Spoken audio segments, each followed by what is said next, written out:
The silence on Titan was deep and heavy, like the weight of the moon's atmosphere pressing against the transparent walls of Outpost 6, where Daniel Holt had lived alone for over 2 Earth years.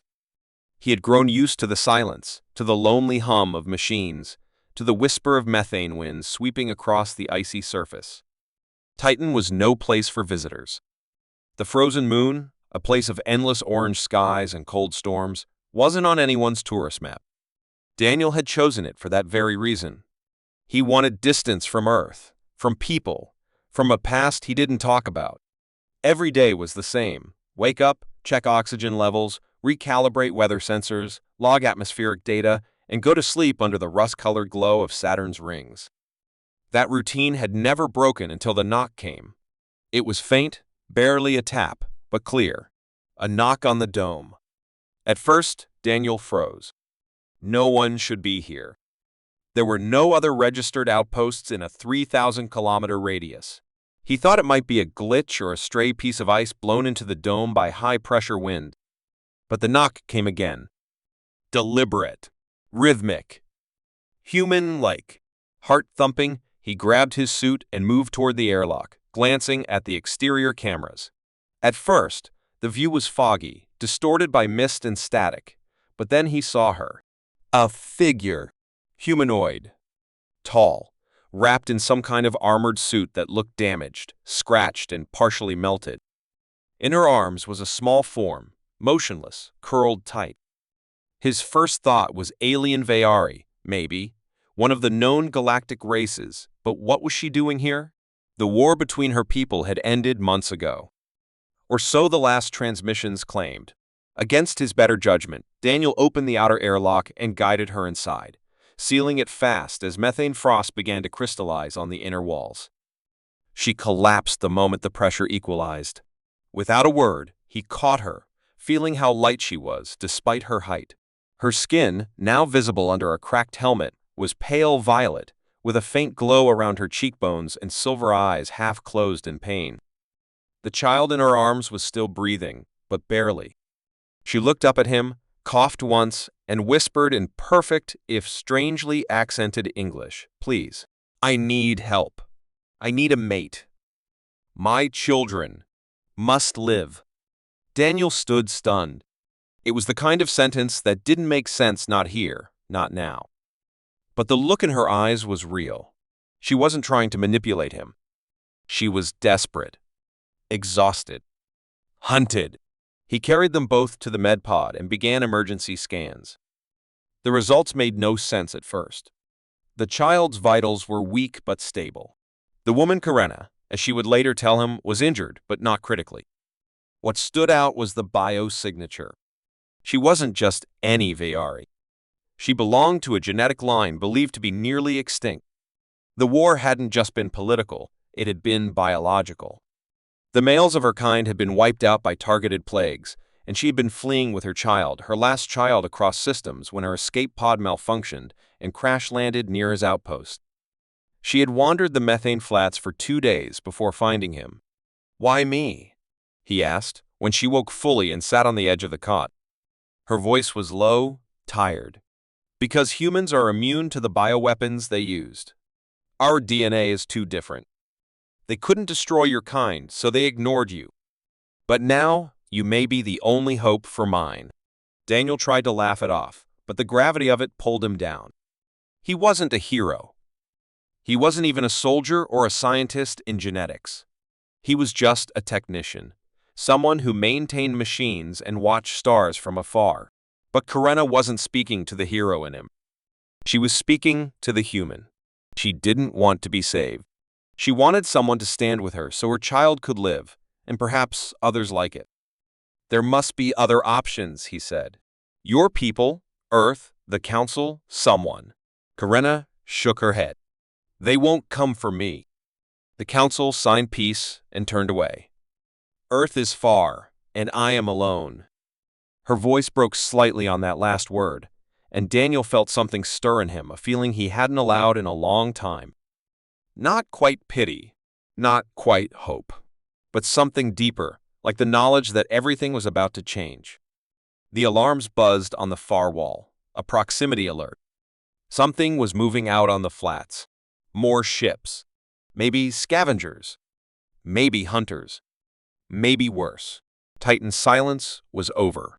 And Daniel realized, as Karenna looked toward the noise, still clutching her child, that opening the door hadn't just saved a life, it had started a war he hadn't asked for. And now, he was part of it.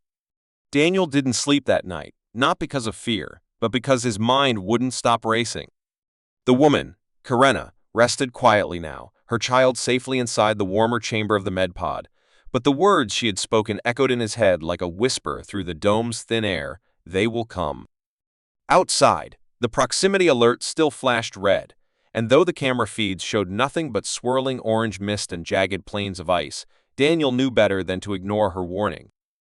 He had seen enough during the early days of the galactic expansion to understand how quickly peace could crumble and how silence often meant something worse than noise. While Karenna recovered, Daniel searched through her wrecked escape pod, dragging pieces inside to salvage what he could. Her tech was advanced but damaged alien alloys fused with biocircuitry, most of it burned or corrupted. One shard, however, was still active. It displayed fragmented logs in Vayari script, but his translator AI could only pick up pieces, words like mass extinction, targeted cleansing, hybrid survival.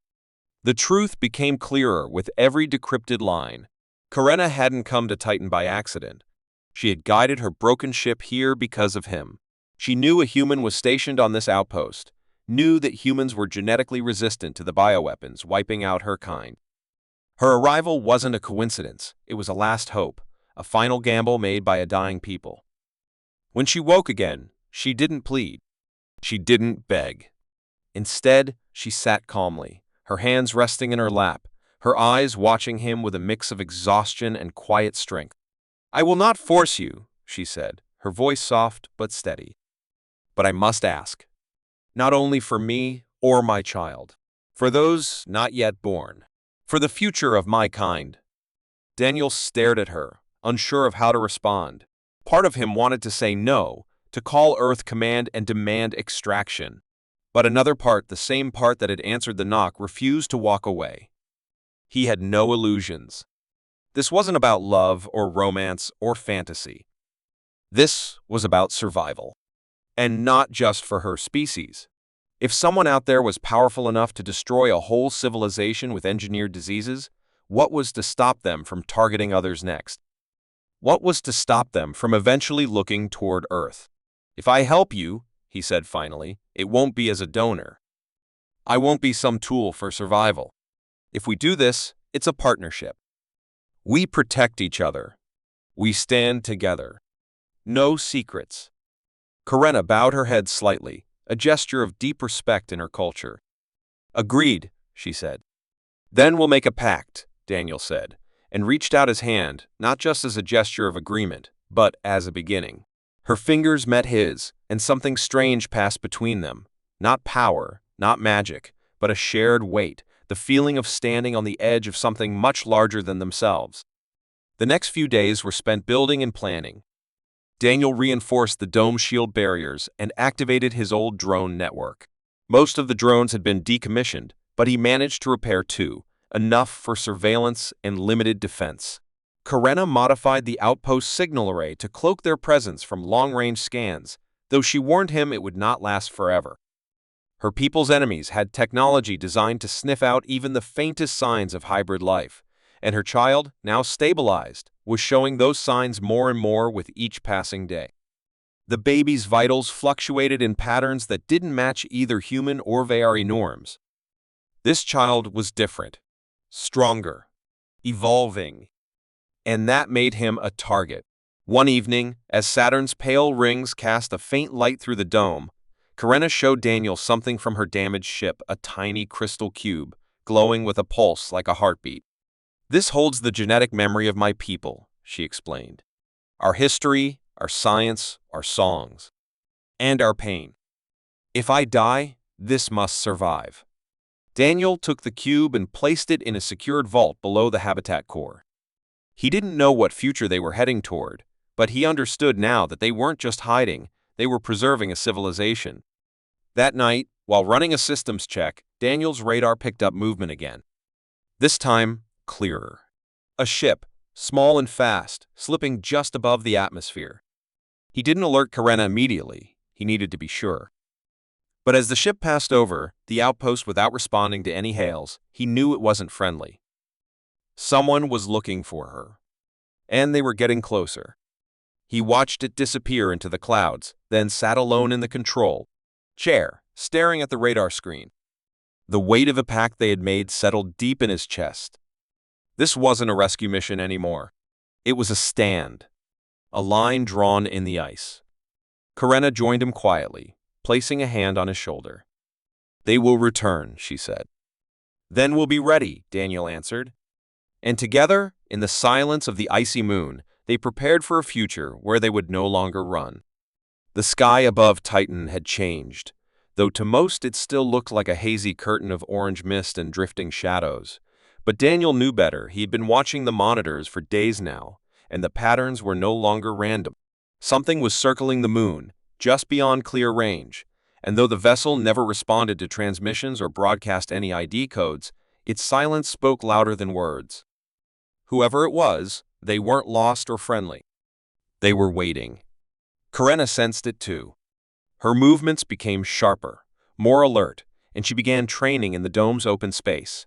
Not with weapons hers had been destroyed in the crash, but with her body, her mind, and strange alien forms of discipline that seemed part dance, part defense. Daniel kept working on the drones, patching together old frames and scavenged circuits, converting atmospheric probes into sentries armed with basic shock beams and pulse bursts. They weren't meant for war, but they might buy time. Each hour became heavier as the child Karena's son, now named Aaron, grew stronger, his strange energy pulsing through the medical monitors in waves. He was still just a baby, but his biology had begun shifting, adapting in unpredictable ways. Karena believed the fusion of human and Vayari DNA had triggered something ancient within her race, a survival trait long buried. Aaron was the first sign of a new beginning, and that made him dangerous to those who wanted the Vayari to vanish forever. On the 6th day after the ship's first appearance, the silence broke. The perimeter alarm screamed in the control room. One of the outer drones caught movement, 3 figures in sleek armor approaching from the west ridge, moving fast and low, their suits blending into the ice like shadows. Daniel didn't hesitate. He activated the defense grid, locking down the airlocks, and initiating the decoy beacons Karena had helped him program. Lights flared out across the flats, false targets blinking through the snow. The invaders split up. Daniel watched them on the screens, their heat signatures clear now. These weren't scavengers or explorers. They were trackers, elite hunters used by rogue Vayari factions. Their job wasn't capture. It was clean elimination. Karena took position near the lower hatch, her body tense but calm. Daniel handed her one of the makeshift shock batons he'd built, crude but effective at close range. "We don't let them near Aaron," he said. She nodded once, her eyes glowing faintly. The first blast came suddenly, a focused plasma burst that hit the outer dome with force, sending cracks across the glass. The shielding held but barely. Daniel redirected power from the weather systems to reinforce the field, shutting down heat in half the dome. Frost began to creep across the walls inside, but it was the only way to survive. One of the drones buzzed toward an attacker and exploded in a bright flash, disabling one, but the others kept moving. They were fast, coordinated, and merciless. Karena leapt out through the side hatch just as one enemy reached the wall. Her strike was precise, her baton cracking against armor and sending the figure sprawling. Daniel fired from the upper platform, his pulse rifle and old mining tool burning through another shield. The battle was not large in scale, but it was intense, brutal, and personal. Each second was survival. Sparks flew, alarms wailed, and Titan's cold seeped into their bones. But they held their ground. When the last attacker fell, the silence returned, deeper than before. The dome was damaged, the shield generator drained, and the outer cameras barely worked. Daniel patched what he could, but he knew this was just the beginning. If a scout team had found them, then the ship above would come next. They had maybe hours. Karena knelt by her fallen enemies, checking for data cores. One of them still had a functioning transmitter. She pulled it free and handed it to Daniel. "We can send them a message," she said. "Let them know we're not running." Daniel understood what she meant. It wasn't just about defense anymore. It was about standing up, declaring that the last of the Vayari would not be erased in silence. Together, they reprogrammed the device, sending a wideband transmission in Vayari and standard Earth language. It was short but clear: "This outpost is protected. The child will survive. Come, and you will face us." Hours passed. The air inside the dome remained cold, and Aaron slept in a heat capsule powered by reserve energy. Outside, the mist thickened. The ship came. It didn't land. It hovered, casting a massive shadow over the ridge, its dark hull glowing with soft blue lights. It unleashed a swarm of scanning drones, silent eyes that slipped through the haze. Daniel and Karena activated the last of their defenses. The makeshift weapons would not stop a full assault, but they might delay it long enough. Karena looked at him, then not as a stranger, not even as a mate, but as a true partner in something greater than either of them. "They expect us to hide," she said. "Then let's surprise them," Daniel replied. As the siege began, they moved as one, him coordinating from the control center, her striking with speed and precision in the field. Together, they made the silent moon roar. Titan skies never changed, always blanketed in orange haze and drifting chemical clouds. But inside Outpost 6, everything was different now. What once was a place for quiet research had become a battleground, and beneath the damage and tension, something new was growing, something fragile yet powerful: hope. After the attack, Daniel and Karena spent days rebuilding the dome systems, reinforcing weak points, rerouting power from every non-essential unit to the medpod and security grid, knowing full well that the ship overhead was still watching, still waiting, and that it wouldn't be long before it struck again. But even with danger so near, something else began to take shape. Aaron, the hybrid child, was changing more rapidly than either of them had predicted. His vitals remained stable, but his mind seemed to grow faster than normal, reacting to voices, movement, light, and sound with stunning awareness. He would look directly at Daniel when he spoke, blinking slowly as if absorbing every word, and Karena swore that sometimes she could hear the child's thoughts echo faintly in her mind. Daniel, though grounded in science, couldn't explain it either, only that this boy, part human, part Viari, was evolving into something neither of their species had seen before. Karena called it the awakening, a rare phenomenon in ancient Viari lore, where a child born of two worlds might carry the strengths of both, unbound by the weaknesses of either. But it was more than legend now. The scans confirmed that Aaron's brain activity had outpaced the medical database's limits, and his cellular structure was stabilizing in ways that ignored both Earth and Viari rules of biology. Daniel began documenting everything, but deep inside, he feared what this meant. If the ship above had any idea of what the child truly was becoming, they wouldn't send another strike team, they would destroy the entire moon to erase him. Still, the bond between them only grew stronger. Daniel had once been a man who ran from connection, burying himself in silence and routine, but now he found purpose in every task: protecting the dome, teaching Karena basic Earth systems, sharing old Earth stories, building a future from scrap metal and survival instinct. Karena, once a soldier and a fugitive, began to soften too, her hard edges becoming warmer, her quiet glances filled with trust. One night, while they watched Aaron sleep beneath the glowing hum of the medpod, she placed her hand over Daniel's and whispered, "You're more than a protector. Now, you're his father, whether by blood or bond."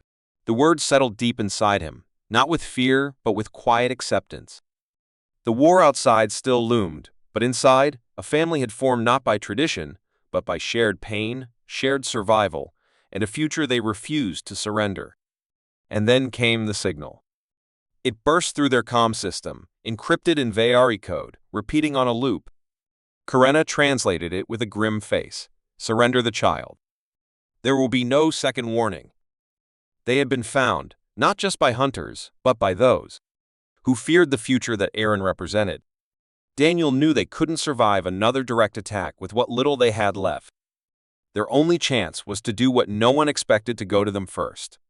Karenna disagreed at first, arguing that leaving the outpost would expose the child, but Daniel made her see the truth. The dome had become a cage, and the only way to protect Aaron now was to take the fight to the skies.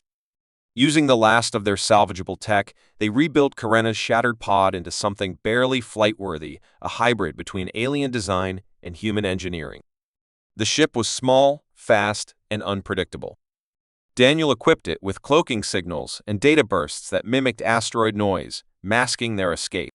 They launched at midnight Titan time, the stars barely visible through the atmosphere, the ship shaking under stress, but it held. The enemy ship was massive, sleek and dark, waiting just beyond orbit like a predator above the clouds. As they approached, Karenna sent a false distress beacon, posing as a damaged Veari vessel requesting docking. To their surprise, it worked. The ship opened its gates. Inside, they saw the truth. This was not just a warship, but a vessel of purging, filled with vats of genetic waste, bioweapons, and stasis pods containing the last survivors of Karenna's kind. Frozen, harvested, broken.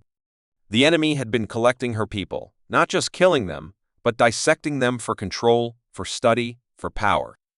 Daniel felt sick, rage building in his chest, but Karenna stayed focused. With Aaron secured in the cockpit, shielded behind their strongest barriers, the two of them moved through the ship like ghosts, using hacked access cards and Karenna's knowledge of Veari systems to locate the command center. There, they confronted the one behind it all, a Veari scientist named Theron, once considered brilliant, now feared as a traitor to his own bloodline. Theron didn't seem surprised to see them. "You've brought the child," he said with a smile that held no warmth. "You don't understand what he is. He's not salvation. He's instability. A threat to balance." Karenna raised her weapon, but Daniel stepped forward. "He's hope," Daniel said. "The kind of hope that terrifies people like you." A tense standoff followed, but what no one expected was Aaron. The child, sensing danger, activated something deep within his hybrid nature. Without warning, a pulse of pure energy rippled from the ship's entrance to its heart, knocking systems offline, freezing weapons in place, disarming threats. The ship groaned under the force of it. Alarms screamed. Lights burst. Theron collapsed to his knees, overwhelmed by the psychic force of the child he had once sought to destroy. In that moment, the tide turned.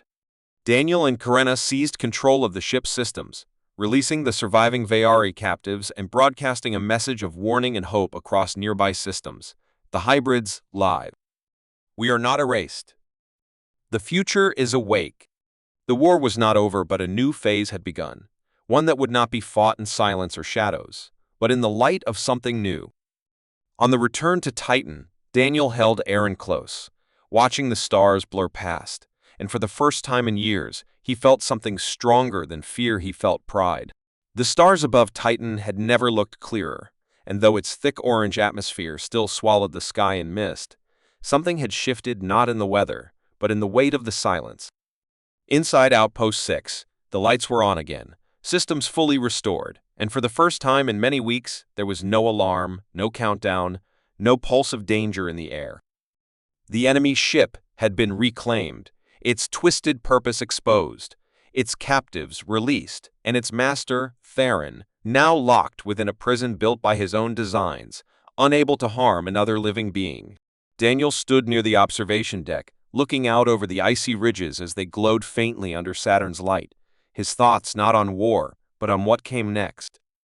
Behind him, Karenna was wrapping Aaron in a soft layer of warming cloth, her voice humming an ancient Veari lullaby that Daniel had come to recognize as something sacred, something passed from mother to child long before her people had begun vanishing. The child's presence had changed everything, not only their lives, but the fate of two species. After the energy wave he had released aboard Theron's ship, it became clear to every surviving Veari, and even to the distant human observers monitoring from the outer rings, that this child was not a weapon nor a threat, but a living bridge between two worlds. Word spread fast. Ships came not with guns, but with questions, with scientists, diplomats, and even former enemies now unsure of what they believed. Aaron had done more than survive. He had become the symbol of what could come next.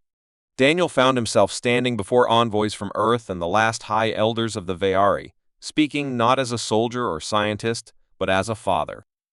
His voice was steady as he explained what had happened, how the outpost had become a sanctuary, how Karenna had trusted him with everything when she had every reason not to, and how this child had proven that peace didn't need treaties, just courage. At first, there was doubt. Some feared the hybrid would be unpredictable, too powerful, unstable, but as more scans confirmed Aaron's growing empathy, his peaceful nature, and his rapid but balanced development, minds began to change. Karenna, once branded a traitor by her own people, was offered a seat on the Veari Reconstruction Council. She refused, choosing instead to stay on Titan to build something real, not political. But she did not stand against them. She only asked that decisions about their future no longer be made by fear. It was Daniel who proposed the covenant, not a treaty in the old sense, but a shared agreement between Earth and the surviving Veari clans, promising protection, knowledge exchange, and above all, the right for hybrids like Aaron to exist, to thrive, and to be respected. The covenant was signed not in some grand hall, but right there on Titan, in a chamber carved from the same dome that had once shielded them from death. The moment was quiet but powerful. When Karenna placed her palm against the human datapad and Daniel did the same beside her, a new chapter began. Ships carrying scientists from Earth and Veari healers arrived in unity, working together to study the child, to prepare for others like him, because now that the truth was known, other hidden unions began to emerge. Lost Veari refugees who had lived quietly among humans, children born in hiding, now being brought into the light. Aaron was no longer alone. He was the first, but not the last. Daniel often found himself awake at night, watching over the dome as others slept, remembering the silence of his past life and comparing it to the gentle hum of voices, laughter, and machinery that now filled the air. He never imagined his life would lead here, partnered with a former alien warrior, father to a child who might shape the future of more than one planet, but now he couldn't imagine it any other way. Karenna, too, had changed. The weight she'd once carried in her posture was lighter now. She smiled more, spoke freely, and even began learning Earth languages so she could teach Aaron both sides of his identity. The child's abilities remained extraordinary. He could sense moods, calm tension in a room, and even interface with machines simply by touch. But more than anything, he was kind, curious, and fiercely attached to both his parents. One morning, as the light filtered through the dome in soft amber beams, Daniel found Aaron tracing patterns on the wall symbols that weren't from any known Earth language, but also didn't fully match Veari writing. They were new, flowing like energy itself. Karenna believed it was the beginning of something unique, a hybrid script, a language that would belong to no world alone, but speak for both. Months passed. The covenant held strong. Trade began between human colonies and Veari sanctuaries, knowledge once hoarded now being shared freely. There were, of course, those who resisted, groups on both sides who feared the blending of blood, the loss of identity, but their voices grew weaker each day as the benefits became undeniable. Diseases were cured using hybrid genetic sequences. New technology developed from combined science helped both planets. And the children, those born of two species, began to teach their elders the meaning of unity through action, not words. Titan became the heart of it all.